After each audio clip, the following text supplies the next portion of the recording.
Good evening, students. My name is Gunjan. I'm MBBS student at AIMS Nagpur.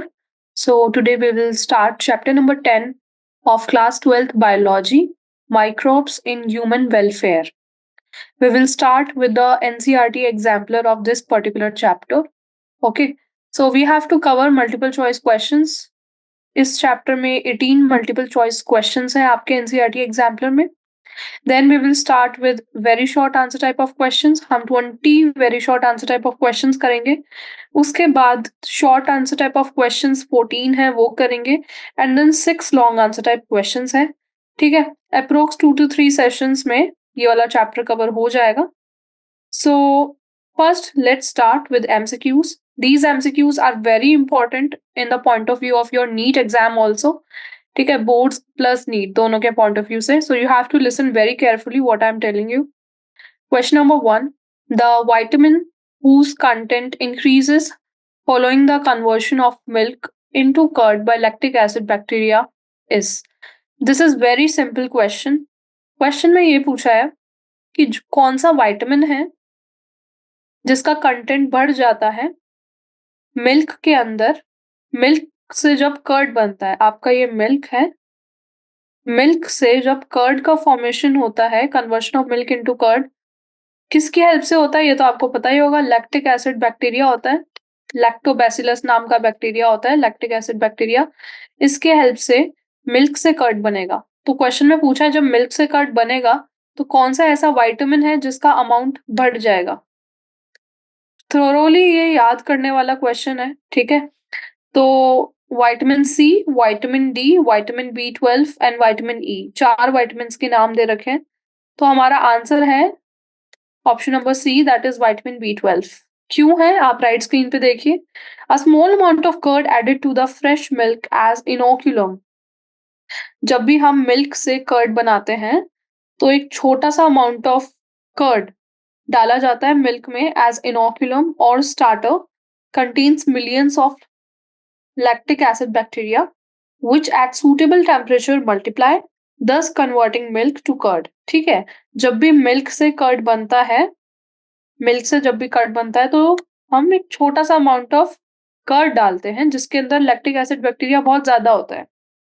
तो जब उसको एक suitable temperature मिलता है, ठीक है, उस टेम्परेचर पे ये लैक्टिक एसिड बैक्टीरिया डिवाइड होना चालू करता है. ये डिवाइड होना चालू करेगा एंड देन उसके बाद ये मिल्क को कर्ड में बना देगा, जो उसकी मिल्क की न्यूट्रिशनल क्वालिटी को भी अच्छे से एनहांस करेगा और विटामिन B12 को ज़्यादा बढ़ा देगा.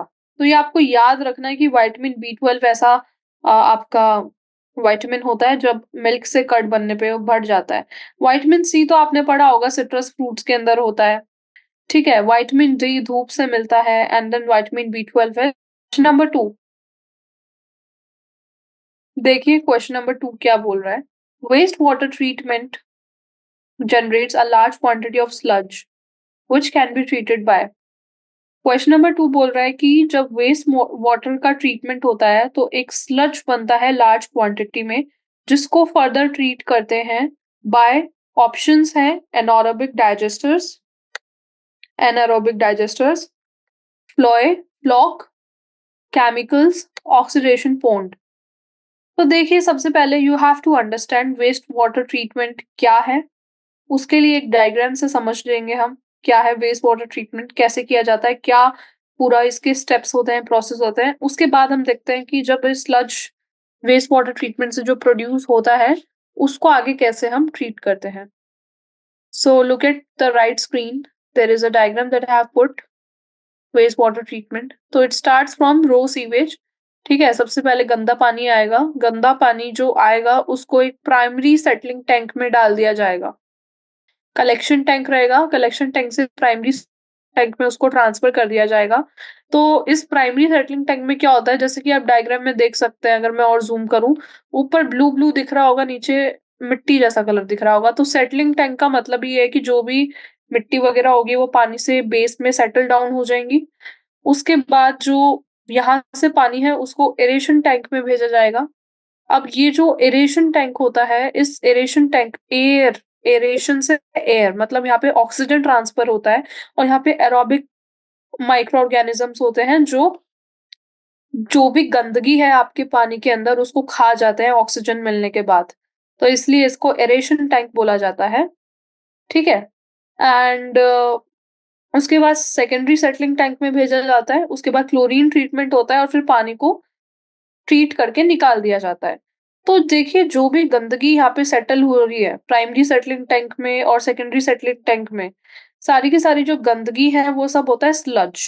इसको बोलते हैं हम स्लज। ये ड्राई स्लज भी होता है और थोड़ा वेट स्लज भी होता है, दोनों तरह के स्लज होते हैं। तो ये देखिए सारी गंदगी को नीचे ट्रांसफर कर दिया गया है और इसको वेस्ट एक्टिवेटेड ये स्लज है। स्लज को फिर आगे कैसे ट्रीट करते हैं वो क्वेश्चन में है कि इस स्लज को कैसे ट्रीट करते हैं।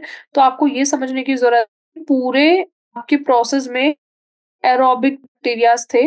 अब जो ये स्लज होता है, इन स्लज को हम यहाँ पे देखते हैं, इनका नाम है स्लज ड्राइंग बैट्स, ठीक है? ये जो होता है स्लज ड्राइंग बैट्स के अंदर एनारोबिक बैक्टीरियाज़ हैं, एनारोबिक डाइजेस्टर्स होते हैं जो इस स्लज को ज़्यादा आगे जाके प्यूरिफाई करता है ईटिंग द वेस्ट मटेरियल।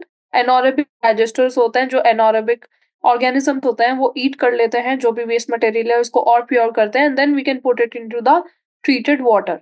तो आपका आंसर आपको फिर समझ आ ही गया होगा। मैंने जो समझाया है, जो भी होंगे वहाँ पे एनारोबिक माइक्रो ऑर्गेनिजम्स होंगे, तो your answer would be option number A, that is anaerobic digesters.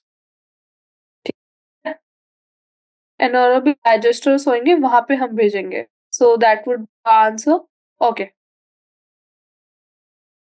So option number first, या option number first, anaerobic digesters, ये वाला ऑप्शन आपका करेक्ट है। तो एनारोबिक डाइजेस्टर्स बेसिकली बैक्टीरिया होते हैं जो ग्रो होते हैं एनारोबिकली। एनारोबिक का मतलब efficiency of oxygen, absence of oxygen, oxygen के बिना ग्रो करने वाले ऑर्गेनिजम्स को हम एनारोबिक बोलते हैं। ये जो बैक्टीरिया होते हैं ये डाइजेस्ट करते हैं, बैक्टीरिया एंड फंजाई जो भी स्लज के अंदर होता है उसको ये डाइजेस्ट कर जाते हैं और उसकी गंदगी को मिटाते हैं। Now question number third, methanogenic bacteria are not found in. सबसे पहले व्हाट इज मिथेनोजेनिक बैक्टीरिया? देखिए मिथेनोजेनिक बैक्टीरिया का मतलब ये है कि जो मीथेन गैस को रिलीज करने वाले बैक्टीरिया होते हैं उसको मिथेनोजेनिक बैक्टीरिया बोलते हैं। CH4 क्या है? CH4 मीथेन को बोलते हैं। तो जो भी मीथेन गैस जी गैस को रिलीज करेगा उसको मिथेनोजेनिक। आपको दिए हैं, फर्स्ट ऑप्शन है रुमेन ऑफ कैटल, गोबर gas plant, bottom of water logged paddy fields and fourth option is activated sludge, ठीक है? तो सबसे पहले we will see classical aerobic wastewater treatment plant, then we will come up to the methanogenic bacteria कहाँ पे होते हैं। तो देखिए जो मिथेनोजेनिक बैक्टीरिया होते हैं उन वो बैक्टीरिया होते हैं जो CH4 मतलब मीथेन गैस को रिलीज करेंगे। अब क्वेश्चन में पूछा है कि ये मिथेनोजेनिक बैक्टीरिया कहाँ पे नहीं होते हैं। मिथेनोजेनिक बैक्टीरिया अगर CH4 को रिलीज कर रहे हैं इसका मतलब ये है कि ये बैक्टीरिया एरोबिक है, ठीक है? ये ऑक्सीजन का यूज करके डाइजेशन कर रहे हैं अपनी बॉडी का, मेटाबॉलिज्म कर रहे हैं ऑक्सीजन को यूज करके, तभी मीथेन गैस प्रोड्यूस होती है जब भी एरोबिक बैक्टीरिया की बात आती है। तो जहाँ पे भी एरोबिक बैक्टीरिया है वहां पे तो मिथेनोजेनिक बैक्टीरिया होंगे, जहाँ पे भी एरोबिक एनवायरनमेंट है मतलब जहाँ पे ऑक्सीजन प्रेजेंट है। लेकिन आप अपने ऑप्शंस में ये दिमाग लगाना, चारों ऑप्शन में जहाँ पे भी आपको ऐसा लगे कि यहाँ पे एरोबिक एनवायरनमेंट नहीं है, ऑक्सीजन नहीं है, वहाँ पे मिथेनोजेनिक बैक्टीरिया भी नहीं पाए जाएँगे। तो पहला है रूमेन ऑफ कैटल, कैटल के रूमेन के अंदर तो ऑक्सीजन होता है, तो ये तो ऑप्शन नहीं है आपका करेक्ट। सेकंड गोबर गैस प्लांट, गोबर गैस प्लांट के अंदर तो मिथेनोजेनिक बैक्टीरिया होते ही हैं, वो तो मीथेन गैस को रिलीज करेंगे।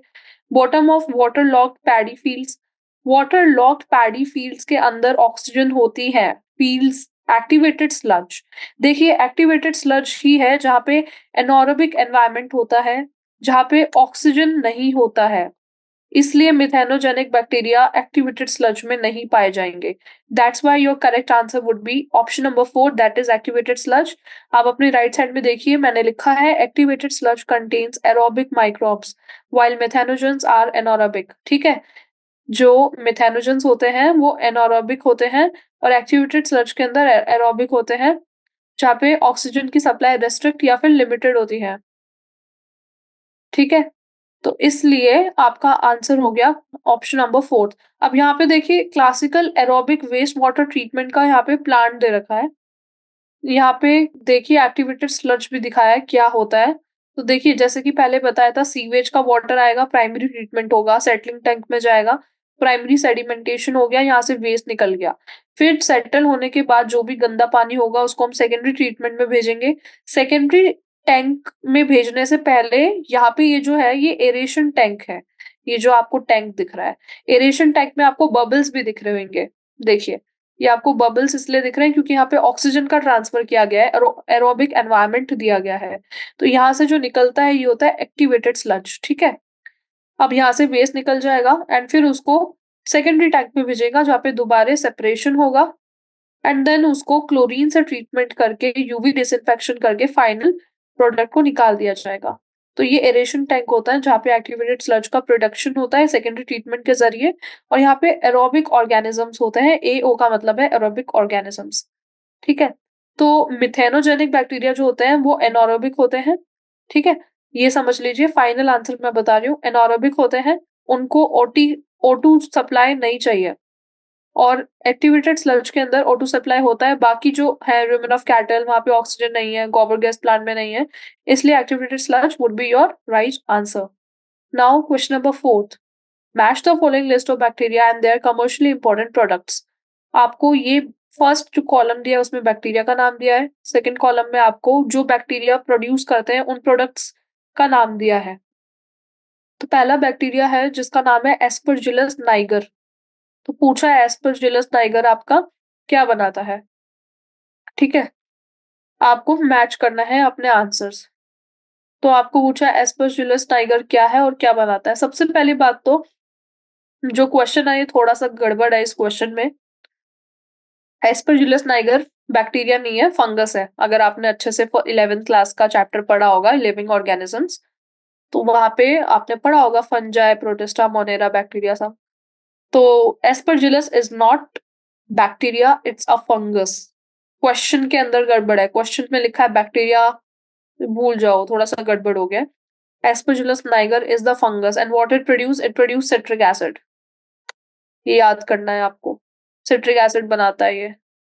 देन एसिटोबैक्टर एसिटाई, हाँ एसिटोबैक्टर एसिटाई बैक्टीरिया है, ये तो फंगस है। एफ लिख देती हूँ मैं यहाँ पे, ये तो बैक्टीरिया ही है। एंड जैसा कि नाम में दे रखा है एसिटोबैक्टर एसिटाई, नाम से ही पता चल रहा है एसिटाई से एसिटिक एसिड, तो ये बनाएगा आपका acetic acid. Now clostridium butylicum, नाम से ही पता चल रहा है ब्यूटाइलिकम बैक्टीरिया है, ये ब्यूटारिक एसिड बनाएगा, ब्यूटाइलिकम से ब्यूटारिक एसिड, ठीक है। एंड नाउ लैक्टोबैसिलस, लैक्टोबैसिलस के नाम से ही पता चल रहा है लैक्टो से लैक्टिक एसिड, तो ये बनाएगा लैक्टिक एसिड। तो आपका करेक्ट सीक्वेंस है 4, थर्ड उल्टा जा रहा है पूरा, सेकंड एंड 1। तो ऑप्शन देखिए कहाँ पे है, ये लास्ट सी ऑप्शन में दे रखा है, 4, थर्ड, सेकंड, 1, सी आपका करेक्ट आंसर होगा। चलिए अब क्वेश्चन नंबर 5 पे आते हैं। ये तो याद करने वाला ही क्वेश्चन था, इसमें समझने का कुछ नहीं था।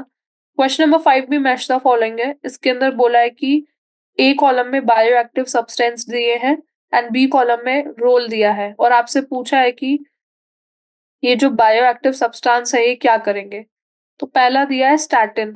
स्टैटिन का मतलब होता है किसी चीज को रोक देना, स्टैटिक।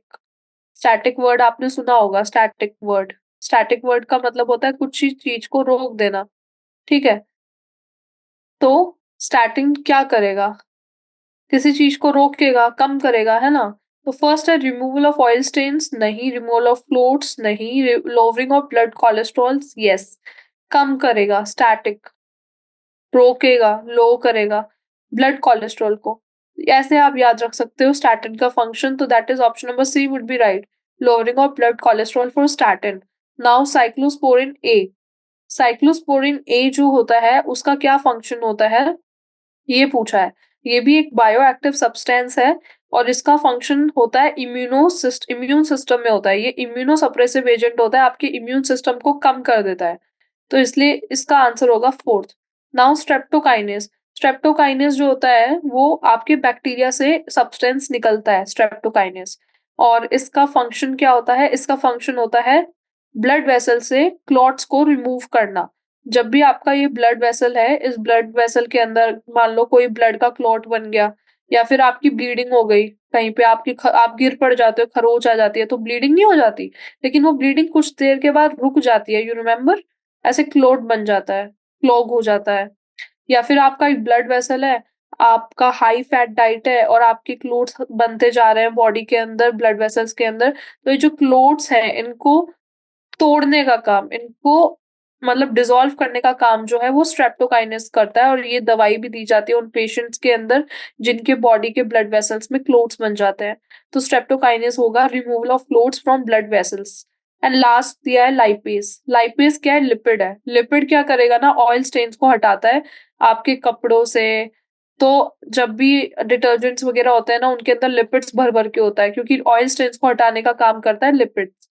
तो डी का हो गया फर्स्ट। तो आपका जो सीक्वेंस बनेगा वो बनेगा थर्ड, फोर्थ, सेकंड, वन। तो देखिए कहाँ पे है ये सीक्वेंस? ये सीक्वेंस डी ऑप्शन में दिया है। Third, fourth, second, one. तो आपका राइट आंसर होगा ऑप्शन नंबर डी। ठीक है?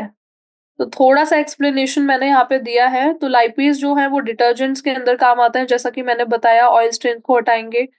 स्ट्रेप्टोकाइनेज जो होते हैं वो बैक्टीरिया स्ट्रेप्टोकोकस से निकलते हैं। क्लोट बस्टर भी इनको बोलते हैं। ये ब्लड वेसल से क्लोट्स को रिमूव करते हैं।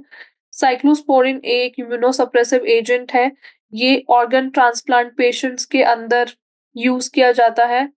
ठीक है? जब भी ऑर्गन का हम ट्रांसप्लांट करते हैं एक पेशेंट से दूसरे पेशेंट में, तो दूसरा पेशेंट ऑर्गन को रिजेक्ट ना करे, इसलिए पहले हम साइक्लोस्पोरिन दे देते हैं, जिससे उसका इम्यून सिस्टम थोड़ा-सा सप्रेस हो जाए।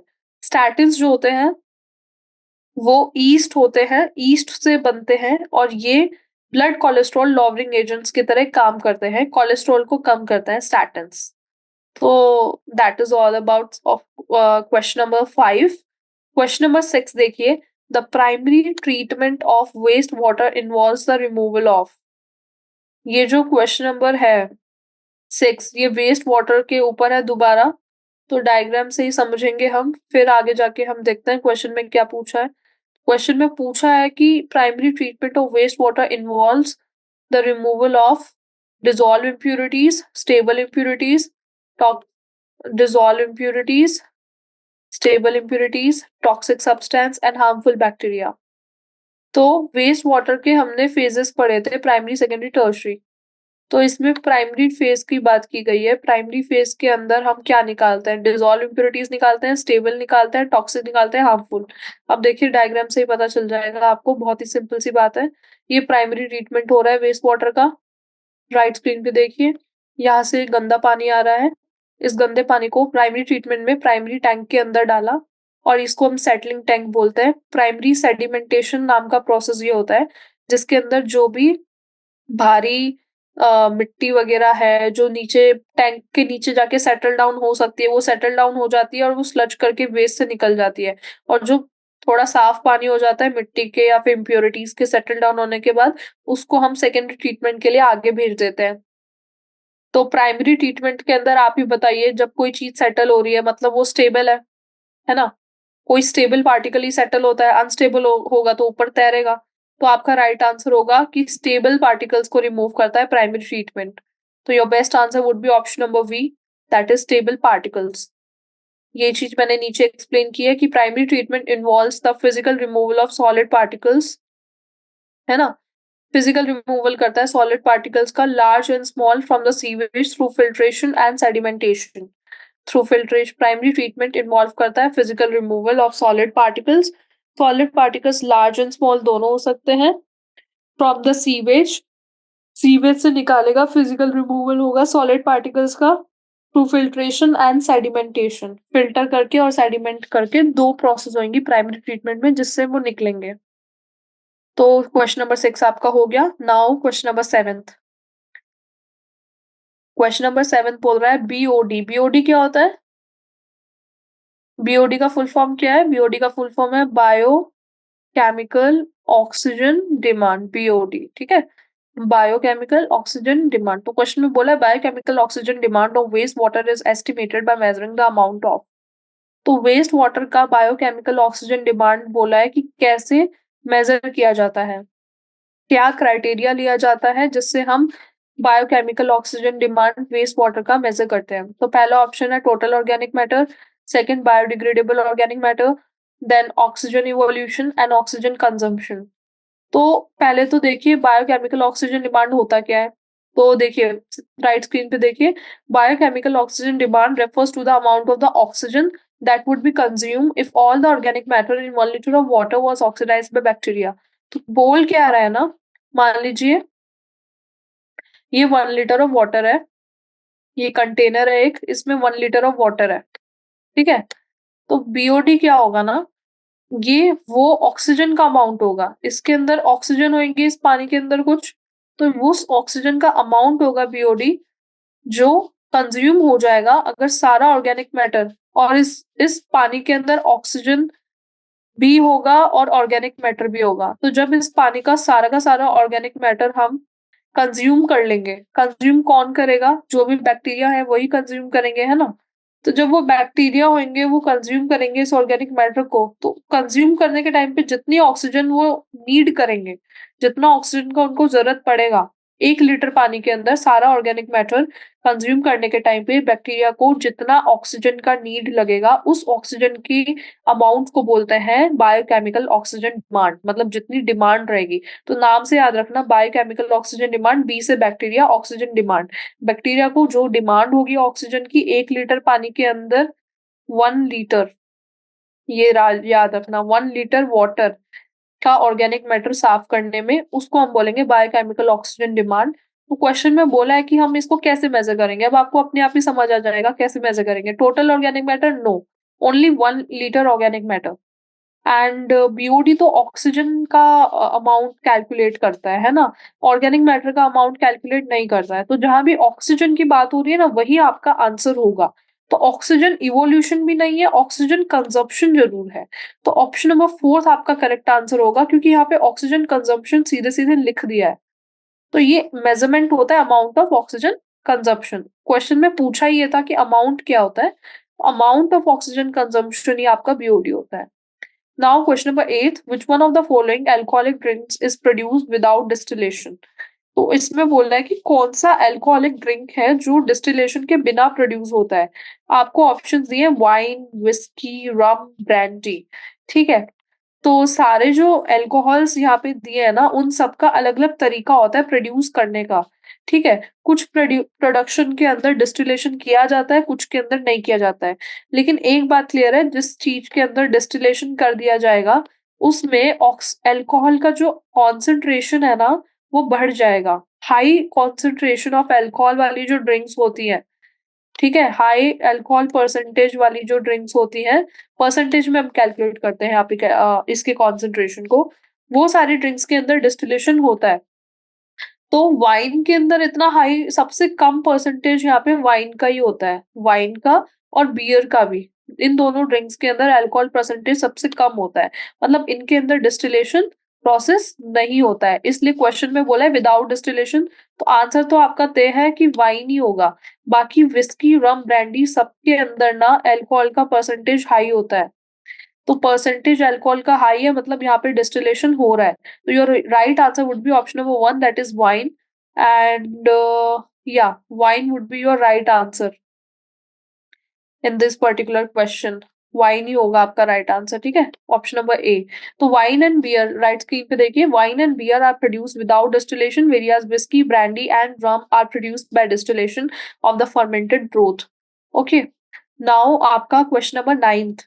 The technology of biogas production from cow dung was developed in India largely due to the efforts of, बस इसमें तो रटने वाला बात है कि आपको याद रखना है कि जो टेक्नोलॉजी बायोगैस प्रोडक्शन की काउ डंग से इंडिया में आई है, वो कौन सा मतलब क्या, कौन अथॉरिटी कौन है जो इसको लेके आई है?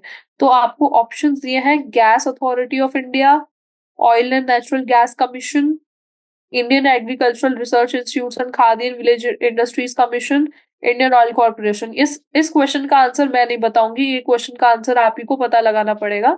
आप इस चैप्टर को पढ़िए, ठीक है? अपने आप जब आप चैप्टर पढ़ेंगे तो आपको पता चल जाएगा कि गैस अथॉरिटी ऑफ इंडिया लेके आई है, ऑयल एंड नेचुरल कमीशन लेके आई है, इंडियन ऑयल कॉर्पोरेशन आया है।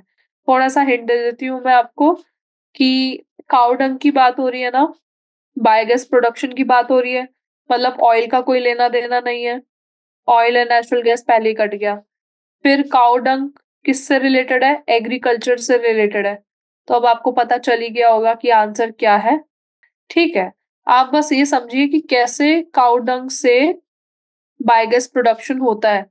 तो एक डायग्राम मैंने समझाने के लिए लगाया है, राइट पे देखिए ये काऊ है, इसने वेस्ट मटेरियल अपना प्रोड्यूस किया दैट इज काऊ डंग, उसको मैन्योर मैन्योर मतलब प्राइमरी उसकी तरह यूज़ किया, ठीक है? इनपुट की तरह। उसको हमने बायोगैस जनरेटर में डाल दिया। ये बायोगैस जनरेटर है। काऊ डंग यहाँ पे गया और इसने बायोगैस बनाना चालू कर दिया। बायोगैस आपकी होती है मीथेन। और ये किसकी हेल्प से बनती है? एनारोबिक ऑर्गेनिजम्स की हेल्प से बनती है। तो यहाँ पे लिखा है एनारोबिक डिकम्पोजिशन रिलीजेस मीथेन। ये जो मीथेन है ये कुकिंग, हीटिंग, इलेक्ट्रिसिटी इनमें काम आ जाता है। ये छोटा-सा डायग्राम है दिखाने के लिए कि मीथेन एक घर में काम आ रहा है। और फिर मीथेन जब काम आता है इलेक्ट्रिसिटी प्रोड्यूस करने में या हीट प्रोड्यूस करने में, उसका काम होने के बाद, यूटिलाइज़ेशन होने के बाद कार्बन डाइऑक्साइड रिलीज़ होती है जो वापस एनवायरनमेंट में छोड़ दिया जाता है।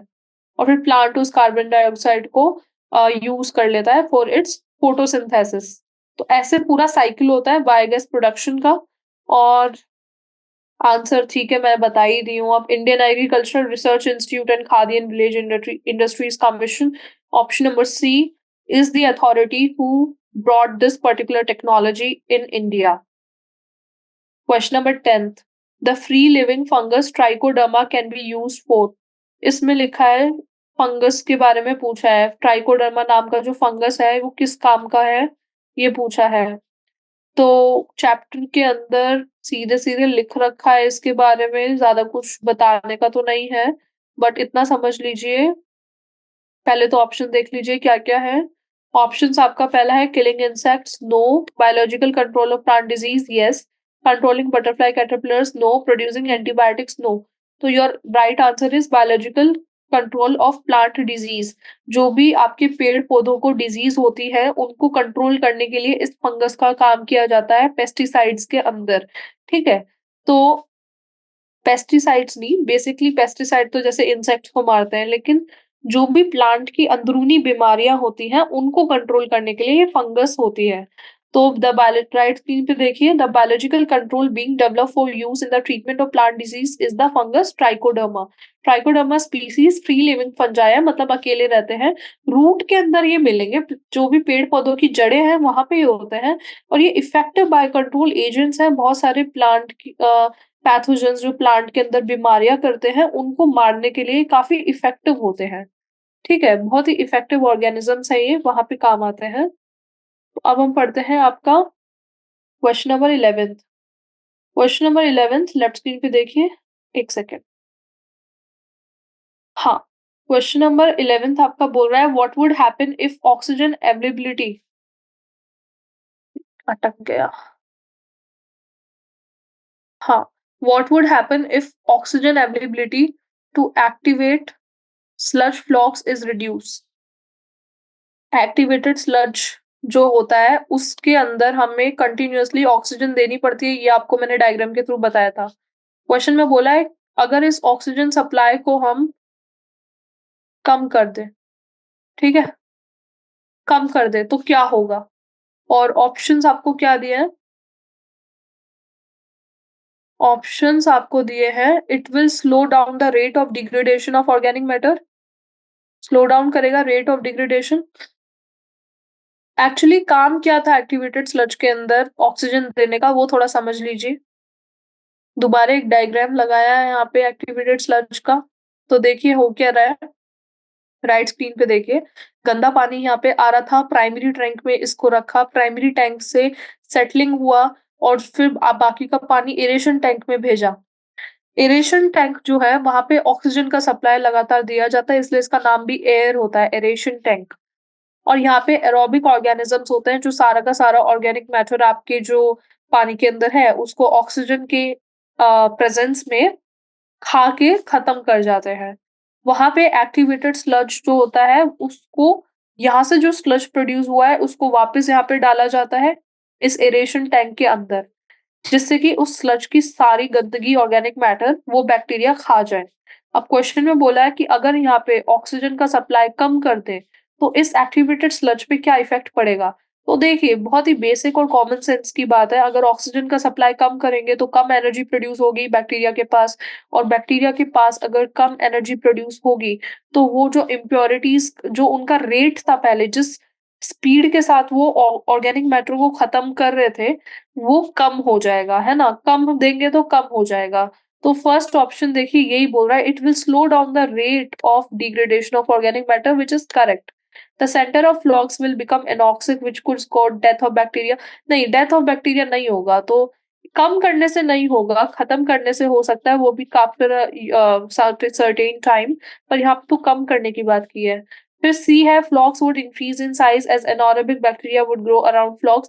That is incorrect. Anaerobic bacteria grow करेगा ही नहीं, क्योंकि ऑक्सीजन की सप्लाई खत्म नहीं की है, रिड्यूस की है, oxygen is still there. Protozoa would grow in large numbers, again incorrect, तो your right answer would be option number A. ठीक है, ऑप्शन नंबर ए ही आपका राइट आंसर होगा इस केस में। और थोड़ा-सा समझने के लिए आप ये देख सकते हैं कि oxygen is very important for micro organism. Right screen पे देखिए, to break down and degrade the organic matter which is present in the sewage. Oxygen बहुत ही जरूरी है और माइक्रो ऑर्गेनिजम्स के लिए, ऑर्गेनिक मैटर को डिग्रेड करने के लिए जो सीवेज में है। अगर ऑक्सीजन का सप्लाई एक्टिवेटेड स्लज फ्लॉक के अंदर कम कर दिया जाए तो डिग्रेडेशन रेट कम हो जाएगा। बहुत ही कॉमन सेंस की बात है, ठीक है, इतना कोई बड़ी बात नहीं है इस क्वेश्चन में। Now we will see question number 12। Mycorrhiza does not help the host plant in. Mycorrhiza help नहीं करता है होस्ट प्लांट को किस चीज में? तो ऑप्शंस है, enhancing its phosphorus uptake capacity, increasing its tolerance to drought, enhancing its resistance to root pathogens, increases its resistance to insects। Mycorrhiza क्या है एंड उसका क्या फंक्शन होता है? You have to understand this first. ठीक है, तो देखिए, माइक्रोराइजा जो होता है ना, वो एक फंगस होता है। माइक्रोराइजा क्या होता है? ये एक फंगस होता है, लेकिन ये ऐसा वैसा फंगस नहीं है। इसको हम सिम्बायोटिक फंगस बोलते हैं। क्यों? क्योंकि ये प्लांट के साथ, ये प्लांट है, प्लांट के साथ ये एक सिम्बायोटिक रिलेशनशिप में रहता है। ये प्लांट है। सिम्बायोटिक रिलेशनशिप का मतलब होता है कि माइक्रोराइजा को भी बेनिफिट हो रहा है और प्लांट को भी बेनिफिट हो रहा है, दोनों को बेनिफिट हो रहा है। तो ये इसकी जड़ों में भी आपको मोस्टली मिलेगा माइक्रोराइजा। दोनों साथ में रहते हैं, एक ही घर में रहते हैं, दोनों को फायदा हो रहा है एक दूसरे से। अब क्वेश्चन में बोला है कि माइक्रोराइजा सारी चीजों में हेल्प करता है, लेकिन ऐसी कौन सी चीज है जिसमें वो अपने प्लांट को हेल्प नहीं करता है? तो पहला ऑप्शन आपको दिया है, enhancing its phosphorus uptake capacity, which is wrong. क्योंकि माइक्रोराइजा का मेन फंक्शन ही ये होता है कि ये प्लांट को हेल्प करता है उसकी फोस्फोरस अपटेक कैपेसिटी को बढ़ाने में। ठीक है, तो ये तो सही बात है। Second, increasing the tolerance to drought, which is again wrong, क्योंकि माइक्रोराइजा पानी बचा के रखता है अपने प्लांट के लिए, तो टॉलरेंस को तो ये बढ़ाता है ड्रोट के लिए, तो which is also correct. Now, enhancing its resistance to root pathogens. Root के अंदर प्रेजेंट होता है, तो रूट में जितने भी पैथोजेंस हैं जो हार्म कर सकते हैं प्लांट को, उनसे भी रेजिस्टेंस करके रखता है, तो ये भी सही है। लास्ट दिया है, increasing its resistance to insects. तो यहाँ पे माइक्रोराइजा फंगस कुछ नहीं कर सकता है, फंगस बहुत छोटा है, इंसेक्ट्स बहुत बड़े होते हैं। तो आपका डी ऑप्शन ही आंसर होगा, वहां पे माइक्रोराइजा बेचारा क्या हेल्प करेगा, वो तो फंगस ही है, इंसेक्ट्स तो बहुत बड़े होते हैं ना। तो option number D would be correct. Second screen पे देखिए आप, राइट स्क्रीन पे, the fungal symbiont in mycorrhiza absorbs phosphorus from soil. तो माइक्रोराइजा फोस्फोरस कैसे खुद एब्जॉर्ब कर लेता है, और खुद एब्जॉर्ब करके फोस्फोरस को वो अपने प्लांट को दे देता है, तो फोस्फोरस में हेल्प कर देगा, है ना? और बाकी बेनिफिट्स भी देता है, जैसे रूट बॉर्न पैथोजन से बचा के रखेगा, और अकाल आ गया, ड्रॉट आ गई, ड्रॉट का मतलब क्या होता है? अकाल आ जाना, पानी की कमी हो जाना, तब बचा के रखेगा। बस इंसेक्ट से हेल्प नहीं कर पाएगा, तो option number D would be the correct answer. Question number 13 देखिए अब आप, which one of the following is not a nitrogen fixing organism. इसमें बोला है कि इनमें से कौन सा नाइट्रोजन फिक्सिंग ऑर्गेनिज्म नहीं है। अब देखिए, नाइट्रोजन फिक्सिंग ऑर्गेनिज्म का मतलब क्या है? नाइट्रोजन फिक्सिंग ऑर्गेनिजम्स वो सारे ऑर्गेनिजम्स हैं जिनकी मेटाबॉलिज्म या फिर बैक्टीरिया है, वो सब फंगस है, जिनको कहीं न कहीं नाइट्रोजन की ज़रूरत पड़ती है या फिर नाइट्रोजन को वो प्रोड्यूस करेंगे। तो ये ना अलग से लिस्ट है, वो आप याद कर लेना। लिस्ट के अंदर एनाबेना, नॉस्टॉक, एज़ोटोबैक्टर एक साथ याद कर लो। ये तीनों के तीनों ना नाइट्रोजन को यूज़ करते हैं। Anabaena, nostoc, Azotobacter. कौन यूज़ नहीं करता है? सूडोमोनास। सूडोमोनास क्या है? मीथेन प्रोड्यूसिंग है। इसका कोई लेना-देना नहीं है नाइट्रोजन से, ये मीथेन प्रोड्यूसिंग है। ठीक है, मिथेनोबैक्टर है ये। तो ये तो आप याद कर लेना। Azotobacter can fix atmospheric nitrogen while free living in the soil. Anabaena and Nostoc are cyanobacteria which can fix atmospheric nitrogen. इन तीनों के बारे में राइट स्क्रीन पे लिख दिया। Now question number 14 is very interesting question, ध्यान से देखिए। क्वेश्चन नंबर 14 में बोला है big holes in Swiss cheese are made up by. क्या है स्विस चीज? सबको पता होना चाहिए ये स्विस चीज है। राइट स्क्रीन पे देख लीजिए, बड़ा सा चीज का स्लाइस मैंने यहाँ पे लगाया है।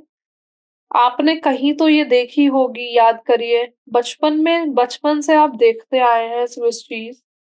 बड़ा सा चीज होता है और उसके अंदर छेद होते हैं, और बचपन से आप देखते आए हैं। टॉम एंड जेरी में सबने देखा है स्विस चीज।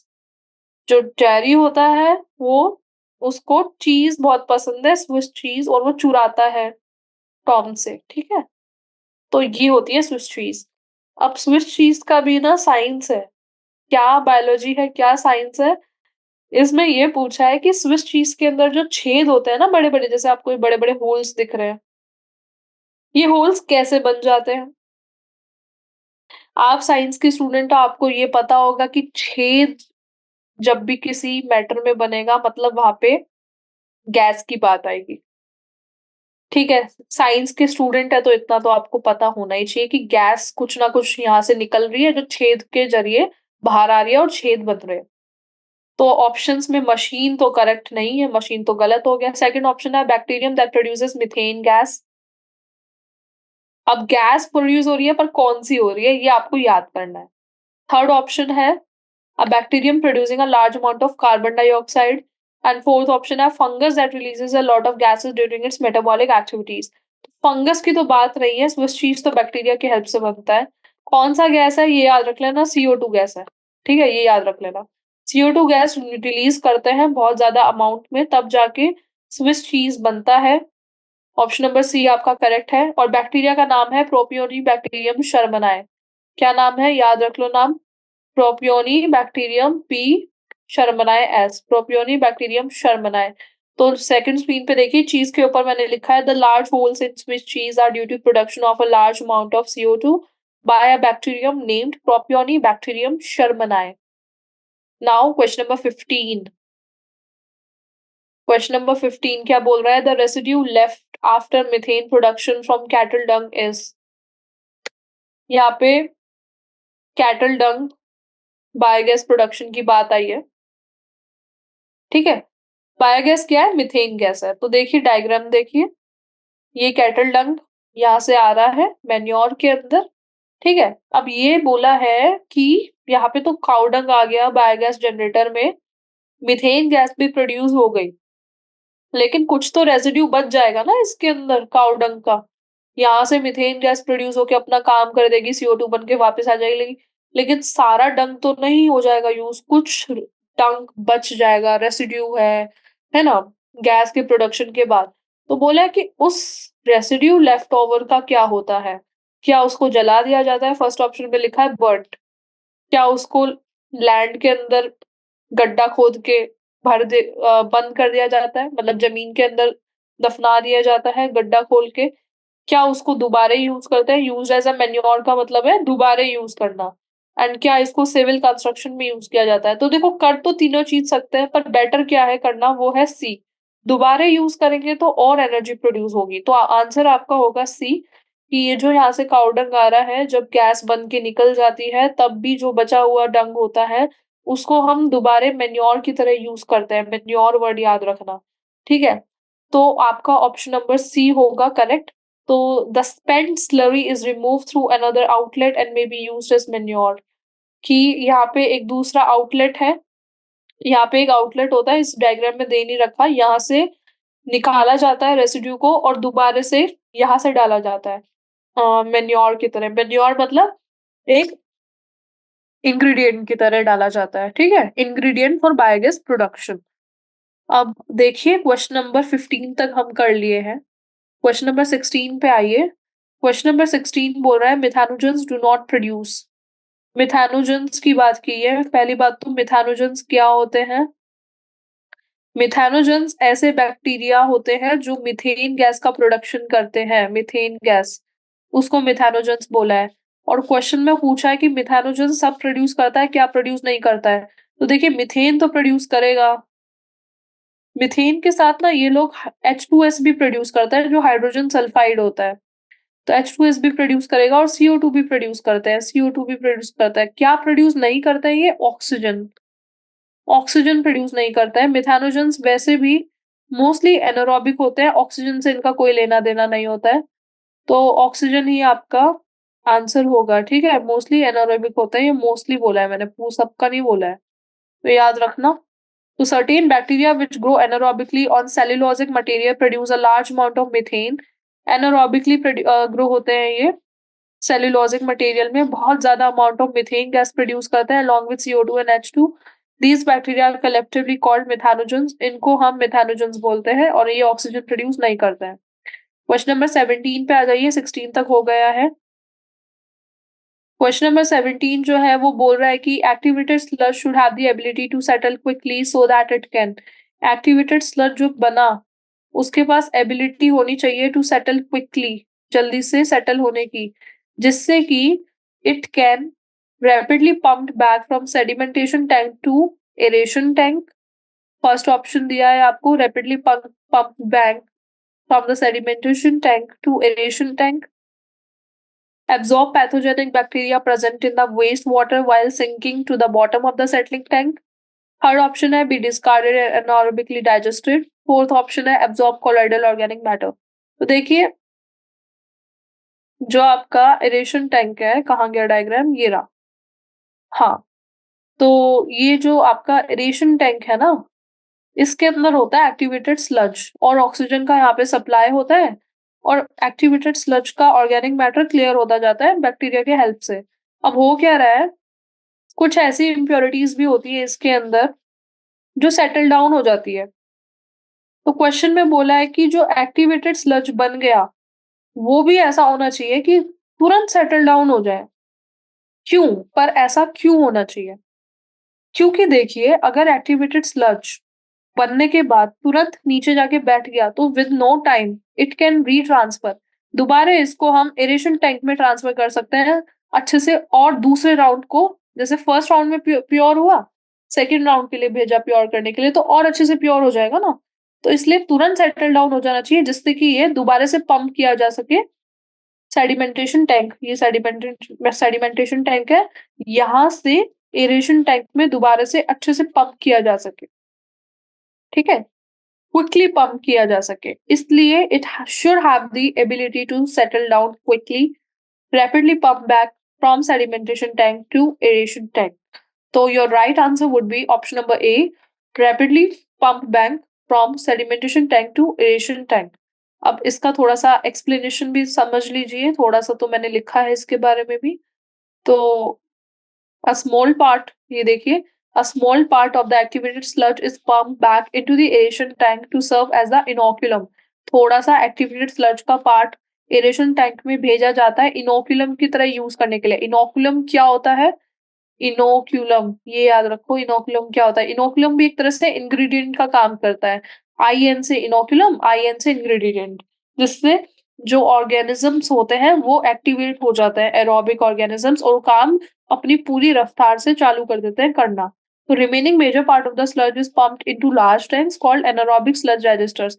और जो बचा कुचा एक्टिवेटेड स्लज है ना, जो दूसरे राउंड के बाद भी क्लियर नहीं हुआ है, उसको फिर हम भेजते हैं एनारोबिक एनारोबिक्स डाइजेस्टर्स के अंदर, ठीक है? वहां पे जाके वो पूरा क्लियर हो जाता है।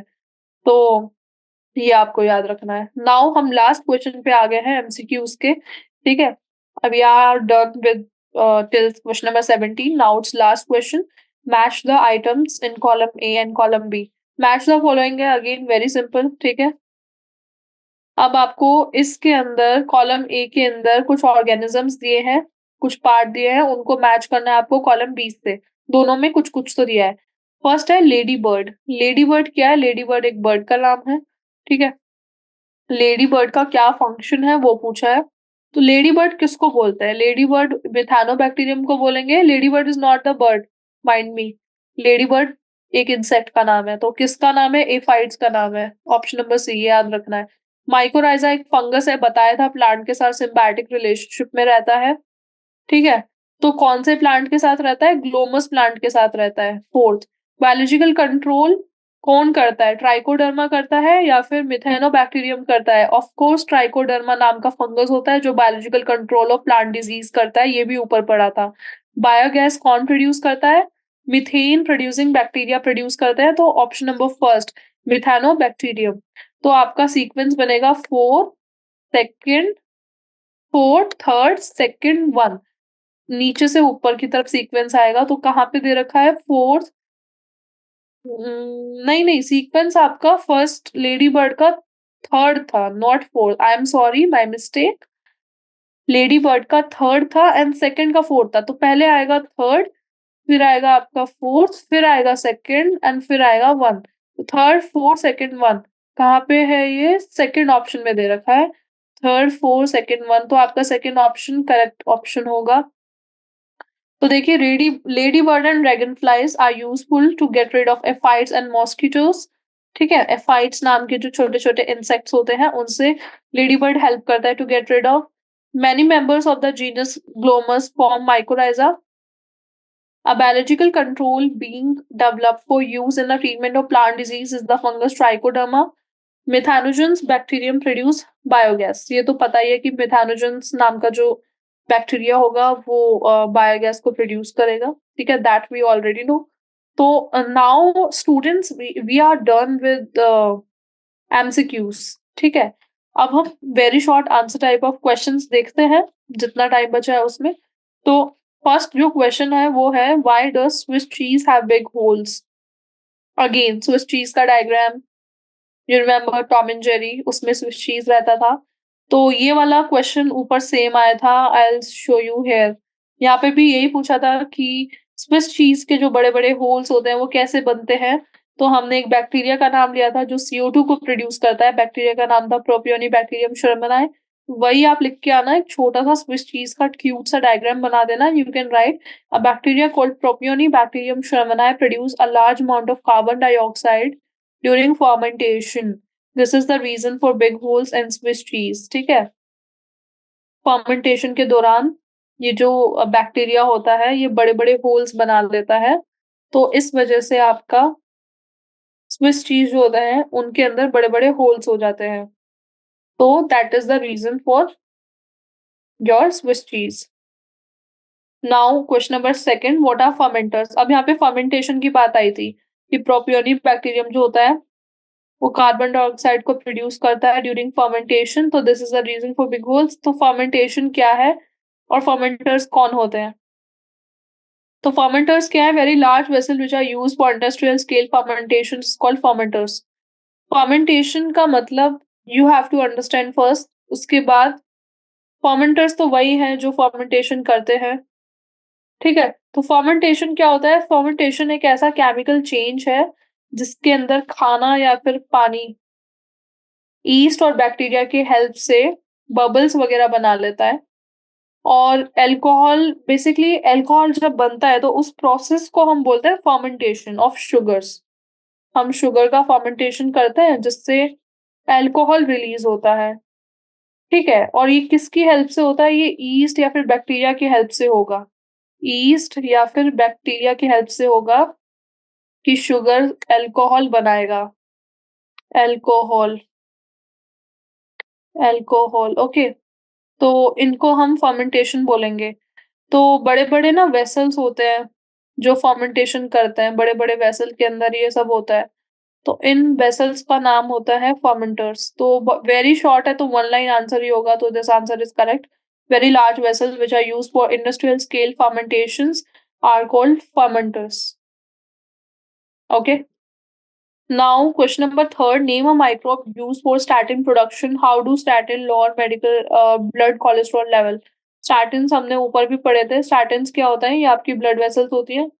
ब्लड वेसल्स के अंदर जो भी आपके ब्लड के क्लॉट बनते हैं, उनको डिसॉल्व करने के लिए स्टैटिन्स हेल्प करते हैं. स्टैटिन्स आते हैं और इन ब्लड क्लॉट्स को डिसॉल्व कर देते हैं, तोड़ देते हैं. इनको हम स्टैटिन्स बोलते हैं. तो स्टैटिन्स जो होते हैं ना, वो एक क्या होता है, एक ईस्ट होता है, जो इन स्टैटिन्स को बनाता है. उस ईस्ट का नाम होता है मोनस्कस परफ्यूरियस. आप राइट स्क्रीन पे देख सकते हैं, मैंने नाम लिखा है, रेड कलर से अंडरलाइन है. मोनस्कस परफ्यूरियस, ये नाम याद रख लेना. ये कमर्शियल प्रोडक्शन ऑफ स्टैटिन में हेल्प करता है. ये स्टेन नहीं है, ये स्टैटिन है, ठीक है? Commercial production of statin, Monascus purpureus. Statin competitively inhibit the enzyme responsible for cholesterol formation. तो स्टैटिन कैसे ब्लड क्लॉट्स और ब्लड कोलेस्ट्रॉल के लेवल्स को कम कैसे करता है स्टैटिन? ये स्ट्रेप्टोकाइनेस का काम था, आई एम सॉरी. ये जो ब्लड वेसल्स के अंदर ब्लड क्लॉट्स को डिसॉल्व कर रहे थे ना, ये स्टैटिन्स नहीं करते, ये स्ट्रेप्टोकाइनेस करते हैं. मेरा थोड़ा-सा स्लिप ऑफ टंग हो गया है.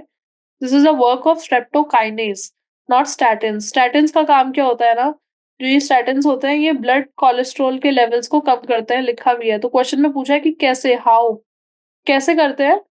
कुछ एंजाइम्स होते हैं जो कोलेस्ट्रॉल को बनाते हैं, उन एंजाइम को ये इनहिबिट कर देते हैं और इसी वजह से ब्लड पे जो कोलेस्ट्रॉल के लेवल होते हैं, वो स्टैटिन्स कम कर देता है, उन एंजाइम्स को इनहिबिट करके.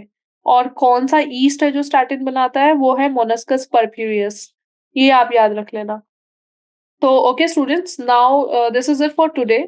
I guess we have done a lot of questions today. Okay, 21, 22 questions we are done today. So, next, rest of the questions we will discuss in our next session. Thank you so much.